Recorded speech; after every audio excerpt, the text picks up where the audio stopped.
Hi, Bjorn! Uy, Bjorn, kinakabahan ka ba? Oh, halika, Bjorn. Ba't parang umiiling-iling ka nung pagkatapos kumanta? Ano nangyari doon? Parang di mo mabigay. Ganun.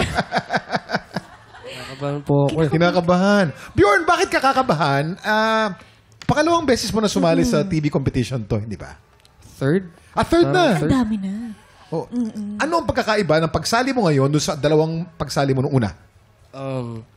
This one's quick. In fairness naman sa kanya, kay Bjorn. Alam mo, wag ka lang mawala ng pag-asa, ha? Sali ka lang ng sali. Pero alam mo, napansin ko kanina, Chris, ha? Ano? Si Hana, ang ganda ng ngiti kanina. Ay, bakit? Habang kumakanta ka. Ano meron? Hindi, tuwang-tuwa kasi talaga ako sa kanya. Para siyang nag-e-enjoy lang talaga. Naisip ko yung kapatid ko, sana ganyan. Kasi parang kaedad niya lang din. Ayun. Opo, thank you po. Okay, ano kaya masasabi pa ng ating inampalan? Hi, Bjorn. Hello po. Natung ako din eh. Hindi lang ako nakita, pero nakangiti lang din ako the whole time I was watching you. Yes po. Such raw talent.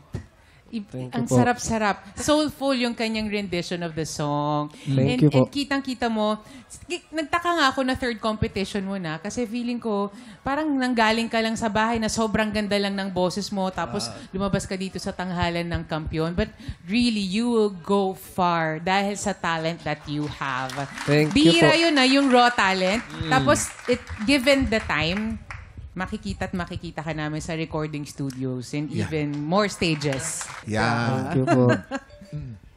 First of all, the quality of your voice is round and baritone.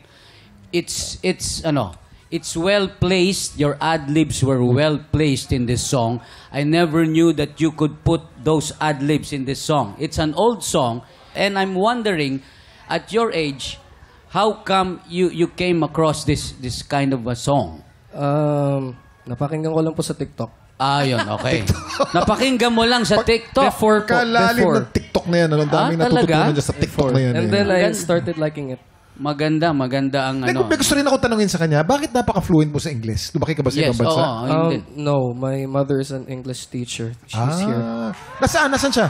Saan? Ay, ganda-ganda ng mami mo. Oh. Hi, ma'am. You taught him very well. His English is excellent. It's perfect. Nanay. Another thing, Bjorn, Yes po. yung movement mo, dapat mas relax ka. Okay po. Kasi kasi nasa groove na. Yung the way you sing, nasa groove ka na. So, dapat yung movement mo sasabay dun sa song, dun sa interpretation para mas maganda ang rendition. Okay po. Okay? Sorry. Iwasan mo looking at the judges. Okay. You're performing in front of other people. Okay po. We are not the only audience that you're singing to. So, dapat lahat. Yes po. Sorry Okay. po. Okay, maraming salamat sa comments ng ating inampalan. Sino kaya sa tingin nyo ang makakakuha ng maraming bituin at lalaban sa kampyon na si Tao Castro? Malalaman natin yan sa pagbabalik ng Tanghalan ng Kampyon dito sa TikTok Lock!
Tiktropa, pinanood mo hanggang sa dulo itong video na ito?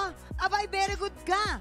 For more happy time, watch more TikTok Lock videos on our official social media pages and subscribe to GMA Network official YouTube channel.